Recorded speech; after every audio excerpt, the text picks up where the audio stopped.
نحمده ونصلي ونسلم على رسوله الكريم أما بعد فأعوذ بالله من الشيطان الرجيم بسم الله الرحمن الرحيم وعلم آدم الأسماء كلها ثم عرضهم على الملائكة فقال أنبئوني بأسماء هؤلاء إن كنتم صادقين صدق الله العلي العظيم۔ اس آیت مقدسہ کا ترجمہ یہ ہے، اور اللہ تعالیٰ نے آدم علیہ السلام کو تمام اشیاء کے نام سکھائے، پھر سب اشیاء ملائکہ پر پیش کر کے فرمایا تم سچے ہو تو ان کے نام بتاؤ۔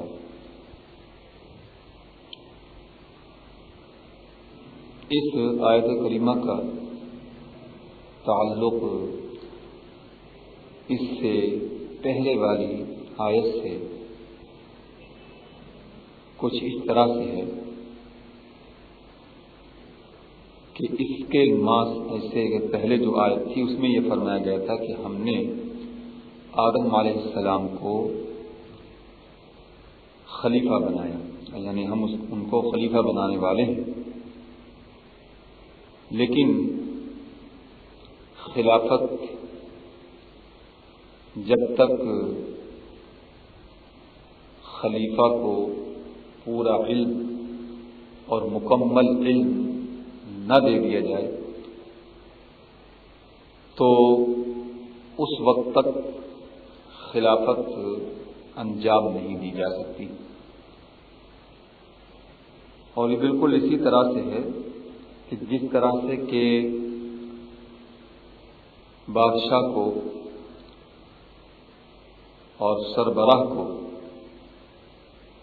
اپنی مملکت کی رعایا کے بارے میں کما حقہ حالات کا علم نہ ہو، اس وقت تک وہ اپنے فرائض منصبی کما حق انجام نہیں دے سکتا۔ لہذا اس کے لیے ضروری ہے کہ وہ اپنی مملکت کی رعایا کے سارے حالات کو جانے۔ تو اس آیت میں اللہ تبارک و تعالی نے یہ بیان فرمایا کہ حضرت آدم علیہ السلام کو جو خلافت عطا فرمائی اور ان کو جو خلافت کا اہل اور خلافت کے لائق قرار دیا ہے،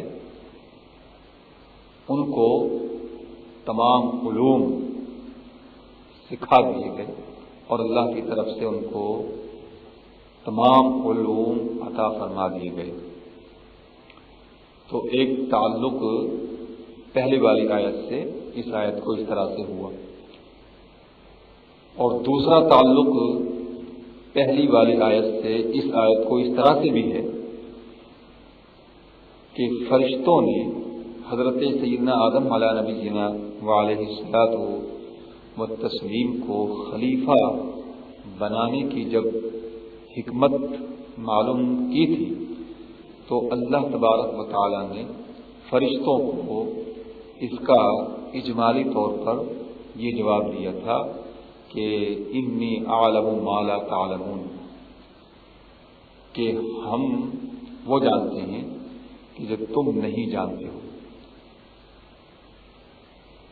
اب اس آیت میں اس جواب کا مکمل طور پر بیان ہو رہا ہے۔ فرمایا کہ وعلم آدم الاسماء کلھا، اور اللہ تعالیٰ نے حضرت آدم علیہ السلام کو تمام اشیاء کے نام سکھائے۔ علمہ عربی میں علمہ کے معنی آتے ہیں آہستہ آہستہ علم دینا اور سکھانا۔ حضرت آدم علیہ السلام کو اللہ رب العزت نے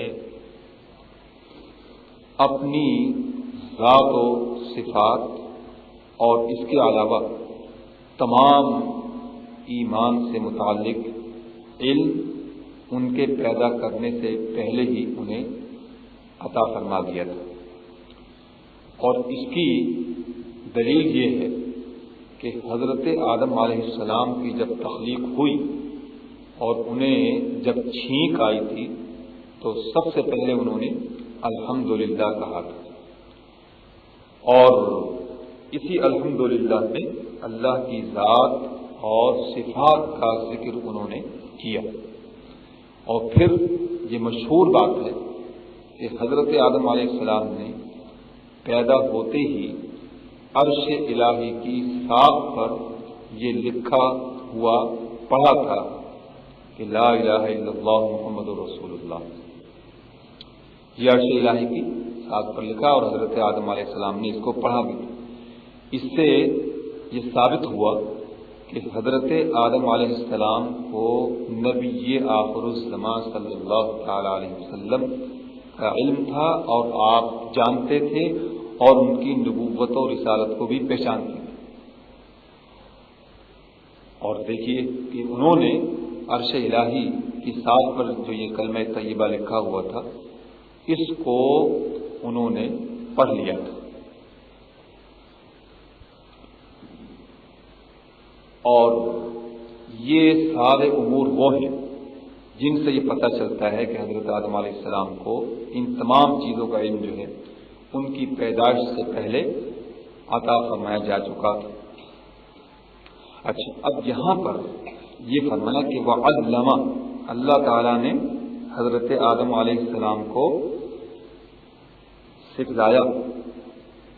تو آپ دیکھیے کہ کس طرح سے سکھلایا.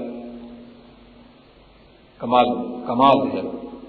اور حضرت آدم علیہ السلام کا علم سیکھنا یہ بڑا عجیب و غریب کہ نہ تو آپ کسی مدرسے میں تشریف لے گئے اور نہ ہی جو ہے کسی استاد کی شاگردی کرنی پڑی، بلکہ اللہ تبارک و تعالیٰ نے الہام کے طور پر جو ہے یہ تمام علوم ان کو عطا فرمائے.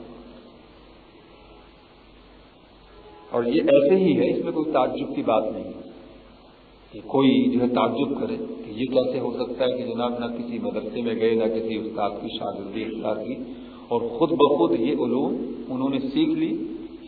تو سب جانتے ہیں کہ انسانوں کی زبان ایک نہیں، کسی کی عربی ہے، کسی کی جو ہے وہ سندھی ہے، کسی کی پنجابی ہے، کسی کی جو ہے وہ ہندی ہے، کسی کی انگریزی ہے، کسی کی فارسی ہے، کسی کی فرانسیسی ہے، کسی کی چائنی ہے، کسی کی کچھ ہے، کسی کی کچھ.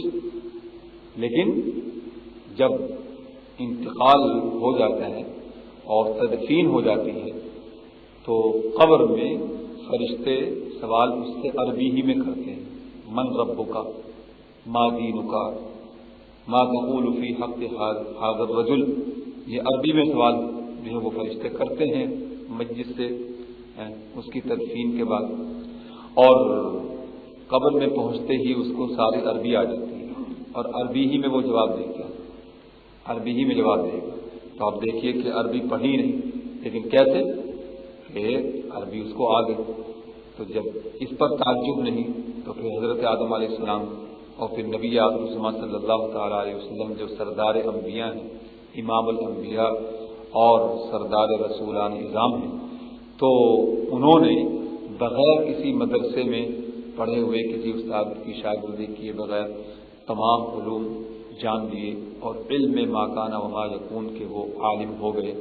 اور ان کو تمام جو ہے وہ علوم کہ جو یعنی کائنات سے پہلے جو ہو چکے اور کائنات کے ہونے کے بعد جو کچھ ہو رہا ہے اور قیامت تک جو کچھ ہوگا، نہ صرف یہ کہ بلکہ جو ہے جہنم اور دوزخ میں جو جانے والے ہیں اور جنت میں جو جانے والے ہیں، کن کی نجات کب ہوگی اور کس کی نجات سب سے پہلے ہوگی اور کس کی نجات سب سے آخر میں ہوگی. تو ان تمام باتوں کا علم اللہ تبارک و تعالی نے اپنے محبوب مکرم صلی اللہ تعالی علیہ وسلم کو عطا فرما دیا اور حضور صلی اللہ تعالی علیہ وسلم نے یہ سب کچھ جان لیا. تو اس میں کوئی تعجب کی اور حیرت کی بات نہیں ہے. یہ ان حضرات کا مقام ہے اور یہ حضرات انبیاء علیہ السلام کا اعزاز ہے کہ یہی نہیں کہ حضرت آدم علیہ السلام نے، بلکہ کسی اللہ کے نبی اور اللہ کے کسی رسول نے دنیا میں کسی دنیاوی استاد کی شاگردی اختیار نہیں کی، ورنہ اس استاد کا مرتبہ نبی سے بڑھ جاتا ہے، استاد کا مرتبہ جو ہے وہ بہت بلند ہوتا ہے، اور یہ ظاہر ہے کہ اللہ کے نبی سے کسی کا مرتبہ جو ہے وہ بلند ہو نہیں سکتا۔ اللہ رب العزت کے بعد اگر مرتبہ ہے تو وہ اللہ کے انبیاء اور رسولان اعظام کا ہے، اور ان سب میں عظیم المرتبت سرکار دو عالم صلی اللہ تعالی علیہ وسلم کی ذات گرامی ہے۔ تو اس آیت میں اللہ تبارک و تعالی نے حضرت آدم علیہ السلام کو تمام جو ہے وہ اشیاء کا جو ہے وہ بتلا دیا اور ان کے نام سکھا دیے۔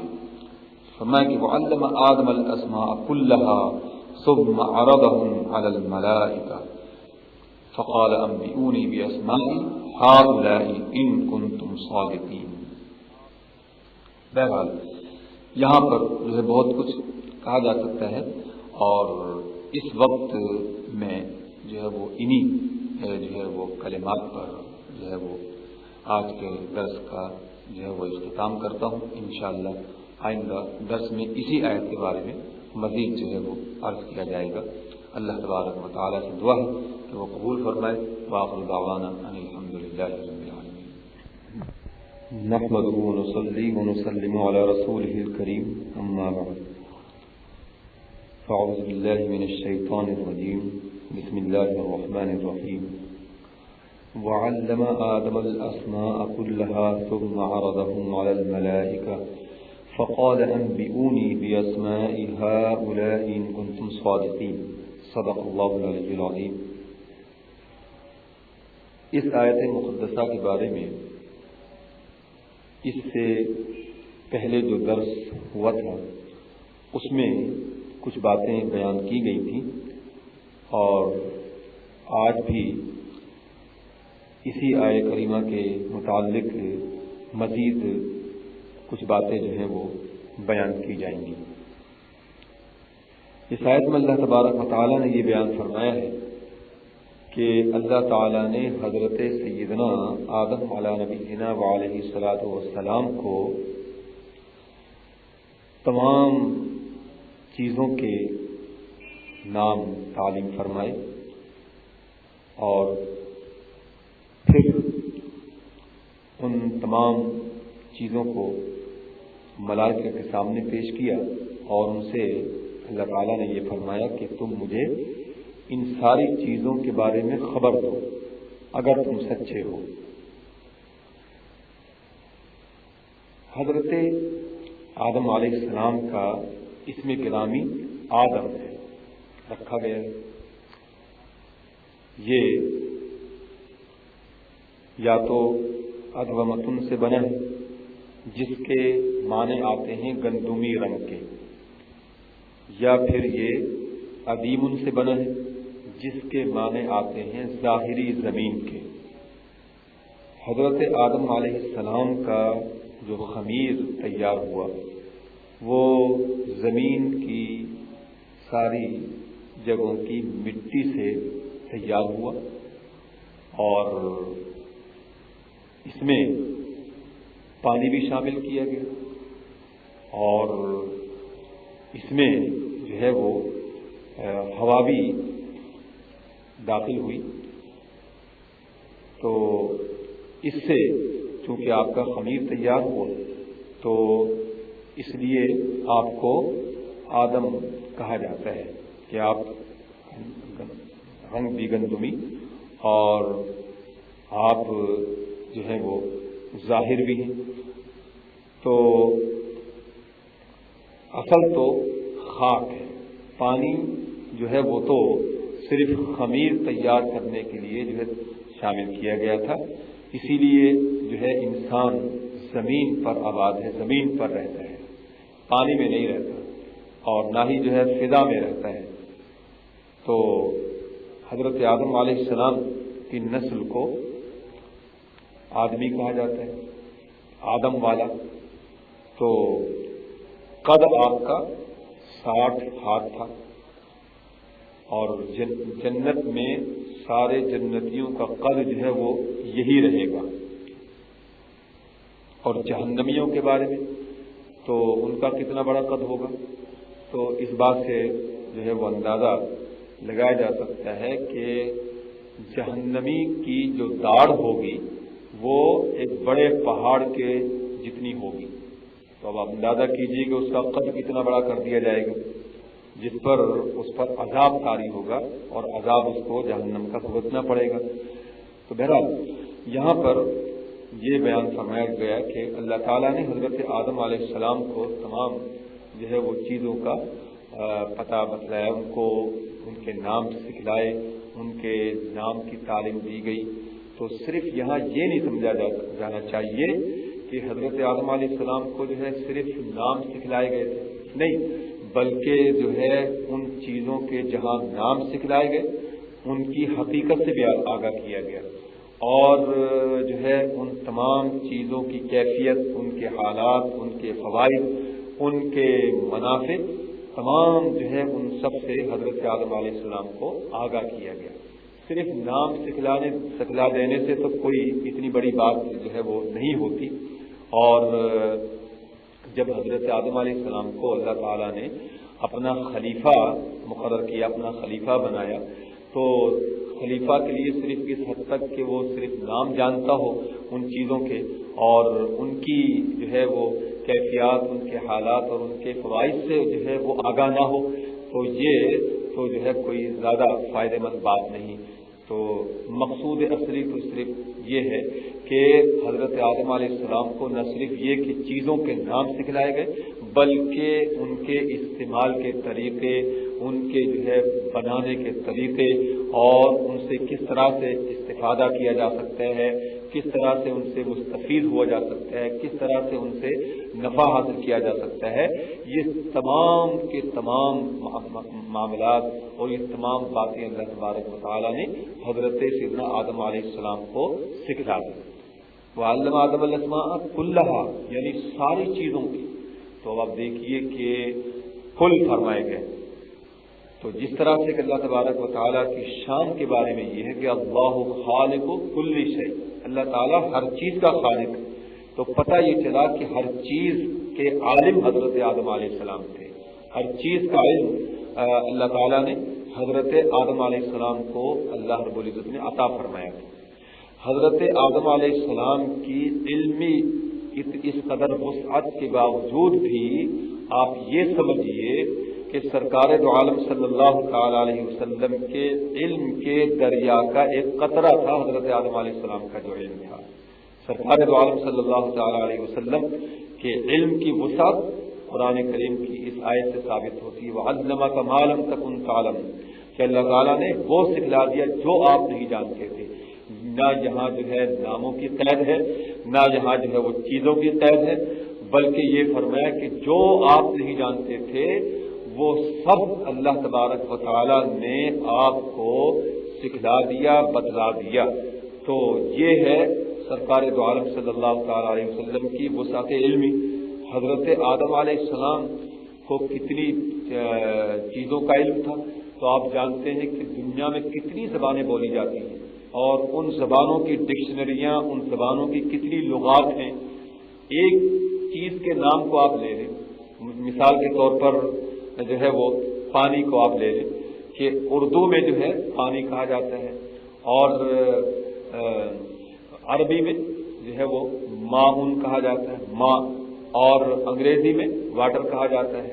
اسی طرح سے آپ علی ھذا القیاس ہر زبان میں دیکھیں تو اس کا لفظ جو ہے وہ علیحدہ ہے، اس چیز اور اس کا نام علیحدہ ہے. ہندی میں اس کو جل کہا جاتا ہے. تو اس طرح سے پھر آپ دیکھیں کہ ان کے لیے حروف جدا کا ہر زبان میں جو ہے وہ حروف اور نقوش علیحدہ ہے، اور اسی طرح سے پھر ان کے لکھنے کا طریقہ جدا گانا. تو آپ اسی ایک لفظ کو اگر آپ دیکھیں گے تو کتنے یعنی لاکھوں جو ہے یعنی حروف و نقوش اور طرز رسم وہ جدا گانا ہو. یہ تو ایک بات ہوئی. اب اگر جو ہے یعنی پانی کی کیفیات، پانی کے جو ہے فوائد و منافع، ٹھنڈے پانی کا فائدہ کچھ اور ہے، گرم پانی کا فائدہ کچھ اور ہے، پھر جو ہے اسی پر چارج کر تو آپ دیکھیں کہ کتنی جو ہے یعنی پانی کے بارے میں ہی کتنی جو ہے وہ معلومات ہیں، تو ہر جو ہے چیز کا علم علیحدہ ہے۔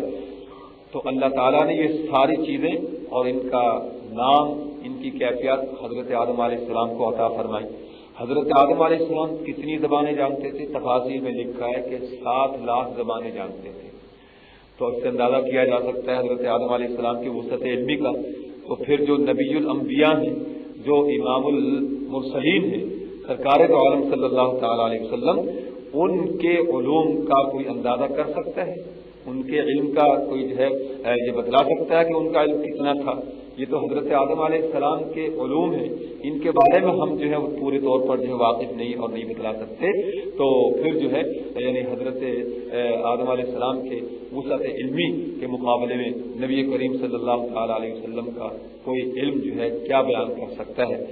1000 تو پیشے جانتے تھے حضرت آدم علیہ السلام، 1000 پیشوں کا علم تھا حضرت آدم علیہ السلام کو، لیکن آپ نے جو پیشہ اختیار فرمایا وہ کھیتی باڑی کا پیشہ اختیار فرمایا۔ آپ کھیتی باڑی کرتے تھے، ہر نبی نے کوئی نہ کوئی پیشہ اختیار کیا۔ حضرت نوح علیہ السلام لکڑی سے چیزیں بنایا کرتے تھے، جسے نجار کہا جاتا ہے، کارپینٹر جسے آپ کہتے ہیں، بڑھئی جسے آپ کہتے ہیں۔ اور حضرت ادریس علیہ السلام کپڑے سیتے تھے، حضرت داؤد علیہ السلام زرہ بناتے تھے، اور حضرت سلیمان علیہ السلام تھیلے وغیرہ بناتے تھے۔ حضرت موسیٰ علیہ السلام، حضرت شعیب علیہ السلام اور سرکار دو عالم صلی اللہ تعالی علیہ وسلم کا جو مبارک عمل تھا وہ بکری چرانا تھا۔ آپ ان تمام حضرات نے جو ہے وہ بکریاں چرائی ہیں، تو بکری رکھنا، بکری چرانا یہ سنت انبیاء ہے۔ یہ سمجھ کر اگر کوئی کرتا ہے تو اس کو بہرحال کی سنت کا بھی ثواب جو ہے وہ حاصل ہو جاتا ہے۔